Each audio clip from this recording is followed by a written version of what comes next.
அதாவது என்னன்னா, இந்த ரிலேஷன்ஷிப்ல இருக்காங்கல்ல, இந்த காதல். இப்ப ஒரு ஆண் வந்து ஒரு பொண்ணு வேணாங்கிறது ஒரு சடனா முடிவெடுத்தாலும் சரி, ஒரு கோவத்துல விட்டுட்டு போனாலும் சரி, இல்ல ஒரு பொண்ணு முடிவெடுத்தாலும் சரி, ஓகே. இப்ப 2 பேருமே இணைஞ்சு இருக்கிறாங்க. இப்ப இந்த பொண்ணுக்கு வந்து இங்க இருந்து விருப்பம் இல்லாம இருக்குது. ஆனா வெளிய வரவும் முடியல.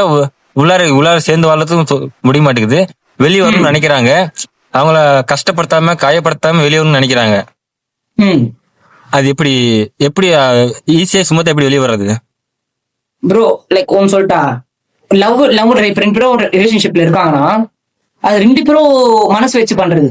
ஒண்ணு இவன் வந்து ஃபோர்ஸா இருக்க மாட்டா, இவ்வளவு ஃபோர்ஸா இருக்க மாட்டா. 2 பேரும் ஒத்துமையா இருந்தாதான் அந்த ரிலேஷன்ஷிப் ஒர்க் அவுட் ஆகும். சோ இப்ப நீங்க சொல்ற மாதிரி இந்த பொண்ணு வந்து இருக்கிற மாதிரி ஒரு இவருக்கு லவ் வேணா, ஆனா இவருக்கு கூட இருக்கணும் அந்த மாதிரி நீங்க சொல்றீங்க. இல்ல இப்ப இந்த பொண்ணு ஓகே லவ் பண்ணலாம்னு இறங்கிட்டாங்க. ஒரு கட்டத்துக்கு மேல இவனோட பிஹேவியர் ஆக்டிவிட்டிஸ் பிடிக்கல. வெளியே வரணும்னு நினைக்கிறாங்க. வெளியே வர்றதுக்கு டைரக்டா சொன்னா அவன் மனசு காயப்படுமோ, அவனை ஹர்ட் பண்ணாம வெளியே வரணும்னு நினைக்கிறாங்க. எப்படி முடியும்? எப்படி அப்படி பண்றதுன்னு கேக்குறேன் ப்ரோ. அது லைக் எப்படி சொன்னா ரொம்ப கஷ்டம் ப்ரோ. அது ரொம்ப கஷ்டம். அதனாலதான் கேள்வியாவே கேட்டேன்.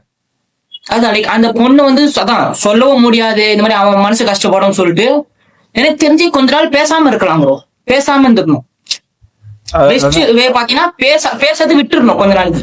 சோ பேசறது விட்டா ஆட்டோமேட்டிக்கா நம்ம லைக் என்ன நினைச்சோம், நம்ம ஆட்டோமேட்டிக்கா மனசு வந்து மாறிடும். மாறிடும் மீன்ஸ் வேற ஒரு மனுஷன் மேல இல்ல ப்ரோ. அவங்களோட பேசாம இருந்து கொஞ்சம் அவாய்ட் பண்ண ஆரம்பிக்கதான் கொஞ்சம் டிஸ்டன்ஸ் லாங் டிஸ்டன்ஸ் ஆச்சுன்னா தான் ஓகே.